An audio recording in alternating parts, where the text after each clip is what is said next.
Okay, we were talking about the episode Point of View, the MASH episode. What were some of the challenges that you remember? Oh, well, they put it to me and said, here's a script which is about a soldier who has lost his eyesight loses his eyesight the first few seconds after the scene begins. And we'd like you to do it. So I conceived of using a handheld camera right from scratch one, and it's the soldier, the camera operator is walking with the camera, and people are talking right into the lens, his fellow soldiers, and suddenly there's a bomb explosion, and he's hurled into the ground. And I had the operator fall to the ground into the dirt and twist the lens as one's head would be if one were hurt. And then they came and picked him up and took him onto a stretcher and carried him to the chopper and put him on the chopper. At the dailies, I remember one of the producers, not Gene, one of the producers looked and said, "Those guys' shoes are not dirty." We had forgotten.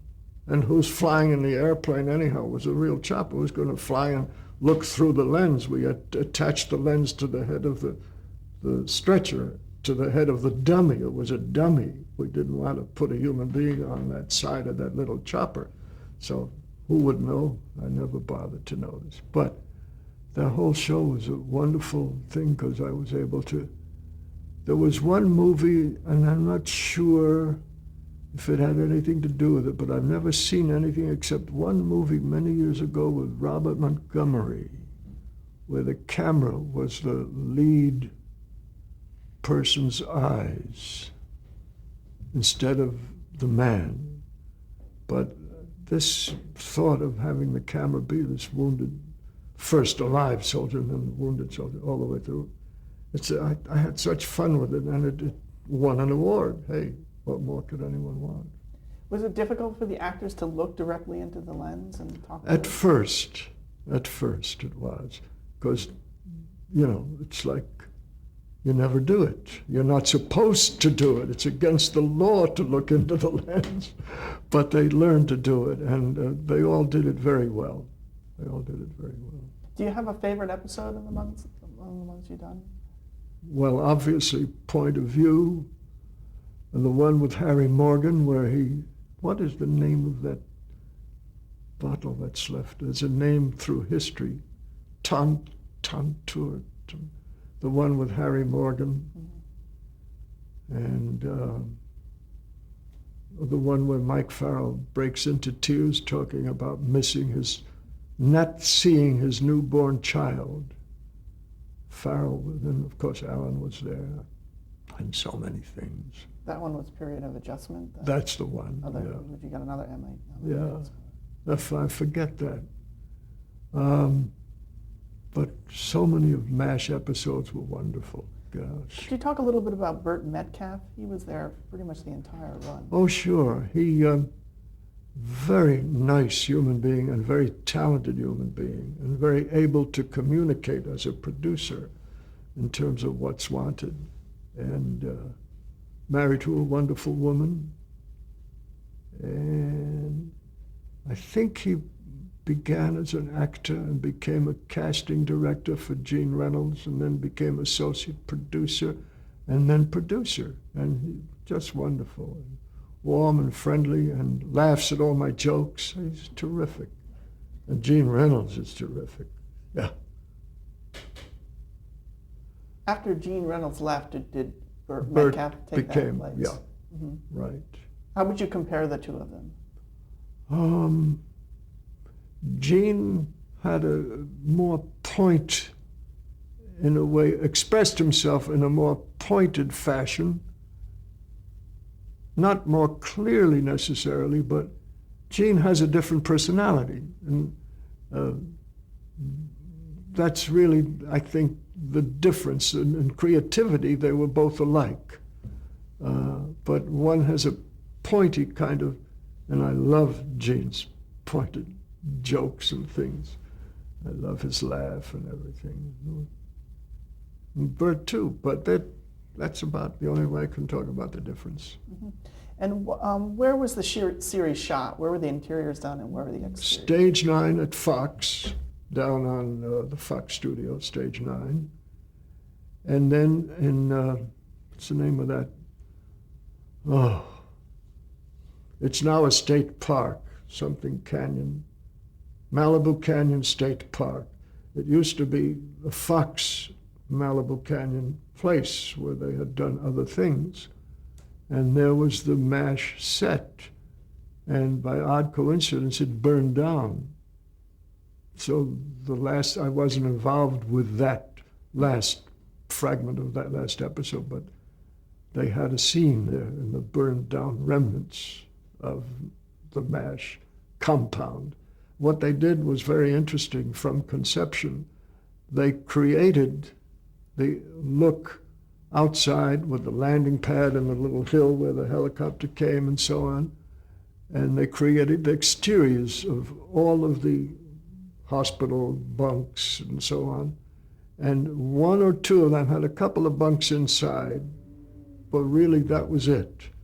Everything else was on stage, all the interiors with the matching exterior doors, but nothing like the scope of what that whole spread really was. But it was a very cleverly done situation, and it was fun to work with. And the morning breakfast off that truck was sensational. Did you have to get there early in the morning in terms of the light for the exteriors? Oh yeah, we had to take advantage of as much sunlight as possible. And it was in a valley, as it were, kind of, with big hills around. So the sun disappeared long before the so-called sunset. So we had to hustle, especially in off-summer months. Summer months are much easier, as you know.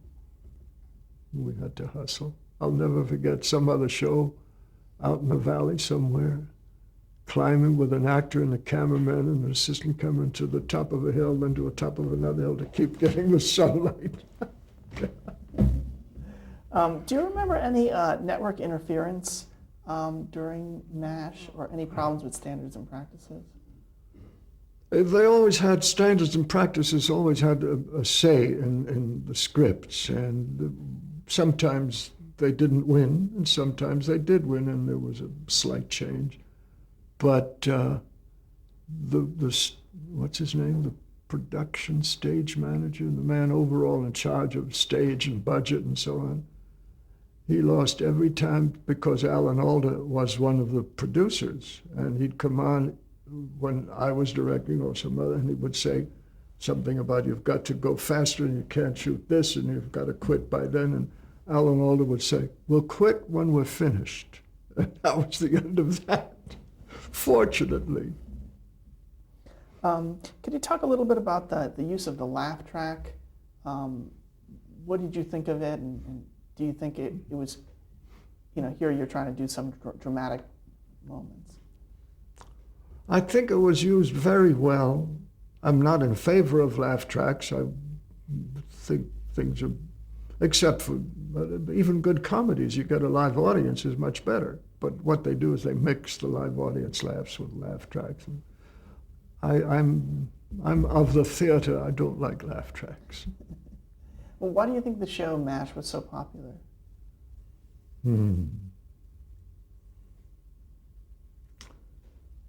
Aside from the fact that it was wonderful with serious motives and comedy motives, I think people thought of it maybe more as if it were Vietnam as opposed to the Korean conflict, quote unquote Korean conflict, Korean War. I think it struck home because this was 1980, 1979 or something like that we did MASH, and it wasn't that far back for Vietnam. I think people related to our boys, quote unquote, being in that kind of trouble. Plus the humor, It's hard to beat that combo. Why did the show go off the air? I'm not sure. I've heard different rumor reasons. The writers were tired of it. couldn't think of scripts that much, that funny, that serious anymore. That some of the actors had other things they wanted to get going with. I only wish it hadn't gone off the air, but I don't really know for sure why. Did you have anything to do with the final movie? I was supposed to direct it, but Alan Alda said to the producer, you know, I'd like to direct this. So what could they do? He directed it. Mm-hmm. The producer had already told me, you'll be directing the final show. But Oh. Had you seen the script already? no. Mm-hmm. What did you think of it when you saw it? Terrific. Alan's a terrific director. Did you have anything to do with Aftermath, the series? Yeah, they brought me on that. Unfortunately, it wasn't a very good series. Mm-hmm. And they couldn't get the cast, you know. There was one person maybe. But and Harry was on it. But it was after MASH. Mm. What do you think is the legacy of MASH? Anti-war and humor. Hey, that's why it's all over the world, you know. How can you beat that combo? It's never been done before, really. And I doubt that it'll ever be done again. I want to talk a little bit about the craft of directing itself. Could you describe your style of directing?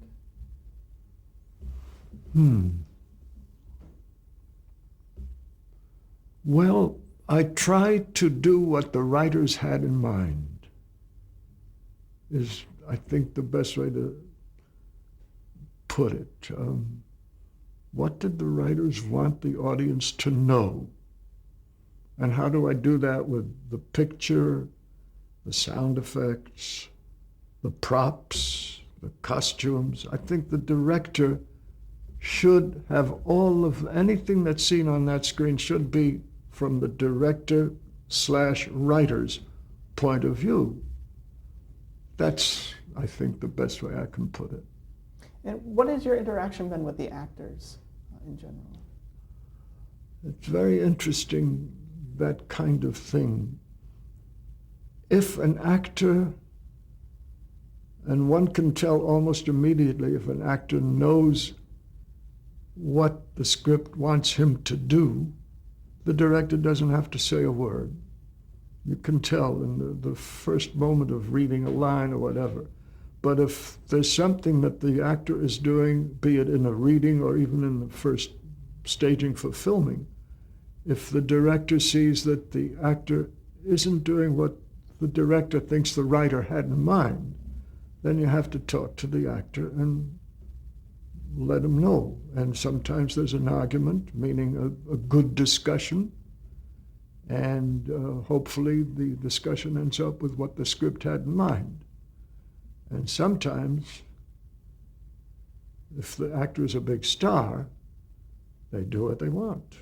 And scripts change, and they get 6 different writers, 1, 2, 3, 4, like that. Did you ever allow improvisation from the actors, or did you encourage it? Oh yeah, I've always encouraged improvisation. That's one of the things I learned as an actor with a student, with Sandy Meisner at the Neighborhood Playhouse School of the Theater, was you find out what the writer had in mind a little better if you get to the core of what the scene is about and improvise on that and then put the words to it. Are there any moments in all the things that you've done where you remember where some improvisation worked very well? Not offhand.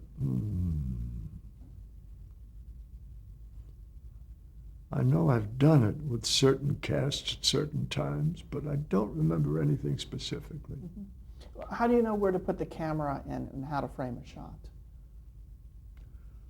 Again, it comes back to what the writer had in mind, what's important, what do the director, want the audience to see and hear, of course. And that determines, all things being equal, meaning budget, time.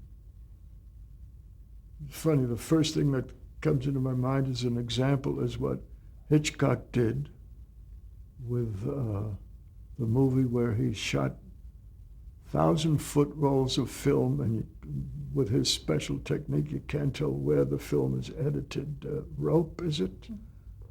And he always, in other words, he never cut, Yeah. except at the end of a 1,000-foot roll.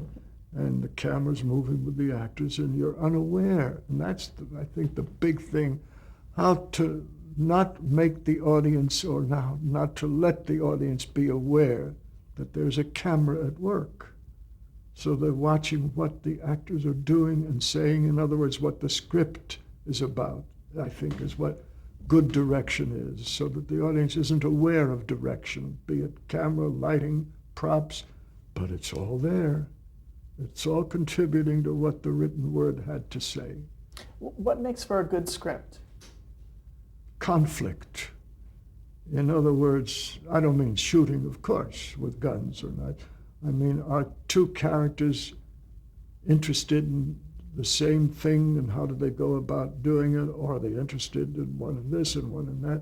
And what are the battles, be they mental or physical, that they have to go through to achieve what the ends are?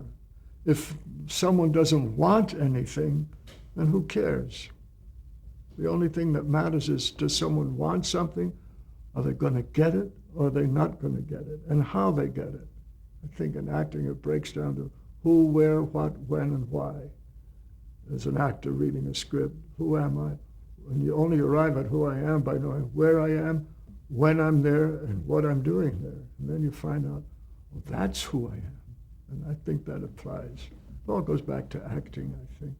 How do you create chemistry between the actors as a director? You pay them. I don't know. What does that mean?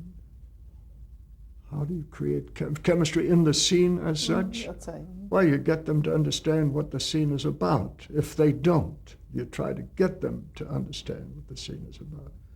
There are some actors, big stars, who are brilliant, who know what a scene is about, and they do it, and you don't say a word. Small actors are like that too. But it's all in the script, and if an actor doesn't understand and doesn't seem to understand, you try to explain what the writer had in mind. Where's the conflict? Who's doing what to whom, and with which, and when?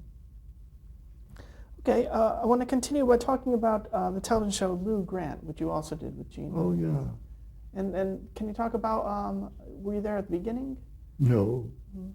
No, I came in shortly after it began, and I left to go with Gene over to MASH. So I'm not sure how it began and what went into it and so on. What do you recall about the show? Well, I recall mostly how wonderful Ed Asner was as the editor-in-chief, and all the other actors were very good. It seems to me anything Gene Reynolds had anything to do with always had good casting and good scripts and good ideas and so on. Did Lou Grant deal with controversial issues? I think so. I think, if I recall, I only did a few of them, but I think they did, yeah. Do you remember anything about Nancy Marchand, who was the... Wonderful actress. I remember her. She was grand, you know, really grand. It's funny. I was once doing a Kojak, and she had been cast in it. And she got the offer to go to Hollywood for something, which took her eventually to Lou Grant. And so I never worked with her in New York, but I almost did. Let's talk about some of the other things you did in the 70s. The Belle of Amherst? Oh, yeah. Julie. Oh, Harris. Julie Harris. We did that. She had done it on stage, and I think she's still doing it on stage. And it was decided by a couple of producers to put it on tape for KCET, which we did. And what I did was photograph a finished performance. I really had nothing to do with telling Julie how to read lines, and who would anyhow. But I did photograph it with 3 or 4 cameras out at KCET, and I was allowed, although one of the producers questioned my using a certain wide shot at a certain time, the usual choice of opinion and so on. It was done in front of an audience? Oh yeah, full house. And she plays to the audience wonderful. You've seen it, have you? No. Yeah, it's worth seeing because it's the Belle of Amherst. It's this wonderful Emily Dickinson, and she laughs and she cries, and it's just wonderful. What about the series Charlie's Angels? Oh, I only did one of those, the one that introduced the replacement for, I forgot her name. I only did one of those, a 2-hour thing in Hawaii. Were you doing Hawaii Five-0 at the time? I might have already finished. The series might have been finished by then. Mm-hmm. But they did that, and the two producers knew my work from other things, and they said, please do this. What the hell is her name? Well, Cheryl Ladd was. That's the one. That was our first show, Mm-hmm. first of the 10. So I went to, against all my will, I went to Hawaii, and I had a wonderful time shooting that, directing. Were the that people show. aware that you were going? Were the natives, did they know that you were coming to film this Charlie's Angels? They did when I got there, because we used a lot of the people who had been working on 5-0. You know, a lot of old good friends and stuff Did you have like that. crowd control problems or anything like that? On occasion, yeah, but there was always someone or a group or whatever to help keep the crowds. Did they tell you anything specific about how you were going to introduce Cheryl Ladd? Did you know like the importance of this episode? No, just they were replacing Farrah Fawcett with Cheryl Ladd, and would I do it? And I said, Hawaii? Sure, I'll do it. Okay. Almost as good, not almost, but almost as good as Rio de Janeiro at carnival time. You did a show, the Paul Taylor Dance Company. Oh yeah, that was the first thing he ever did on TV, and it's two of his dances, and he's just wonderful. And we had a good lighting man, and we did it down at that place in, not Tennessee, the big music hall where they do all those country western programs. Anyhow, he's a wonderful choreographer, and I loved doing it. Esplanade was one of the dances, set to Bach, just great stuff. The Gathering, Part 2. Oh yeah. That was, God, I found an old, oh there it is, I brought it out, didn't I? Gathering Part 2.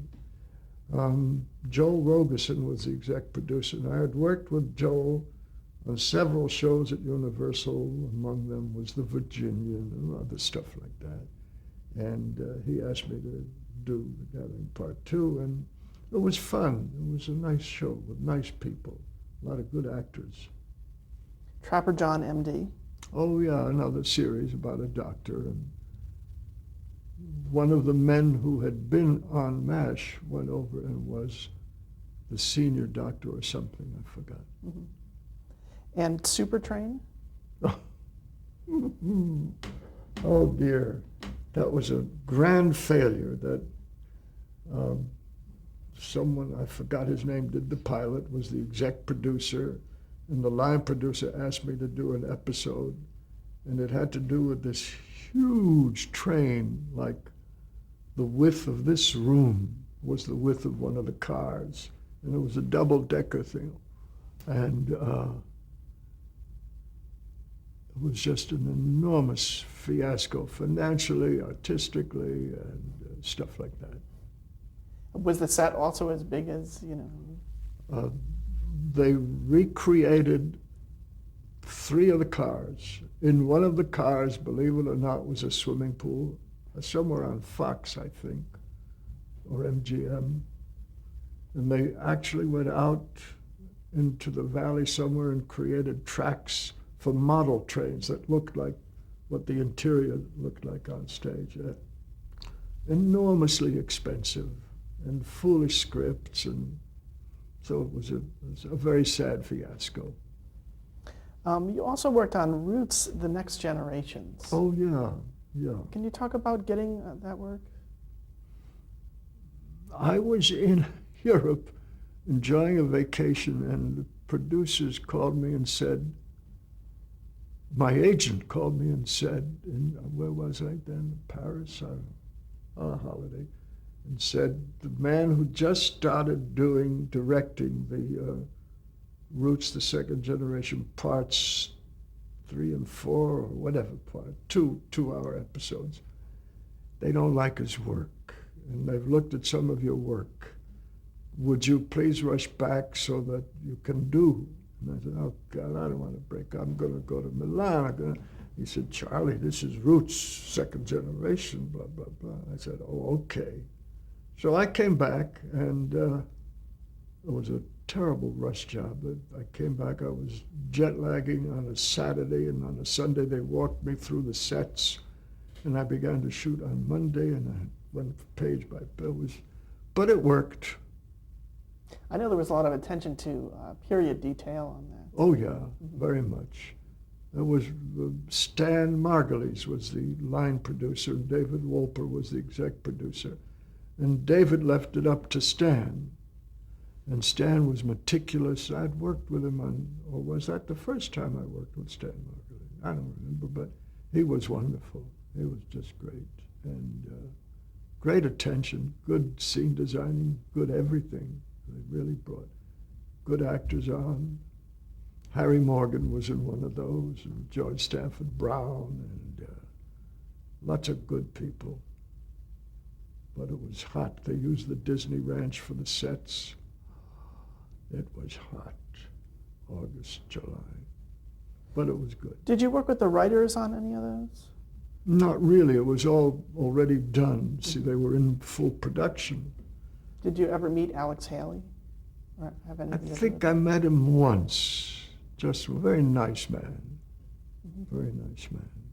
And also you worked with Henry Fonda on one of the episodes. Could you talk a little about work? Well, Henry Fonda is one of those great people out of the theater into film, obviously. But he began in New York in the theater. By odd coincidence, he was in some show, and Harry Morgan was in that show. And when Henry Fonda was called out to do that first great one about the lynching, he took Harry Morgan with him, and they were still friends as long as Henry was still alive. And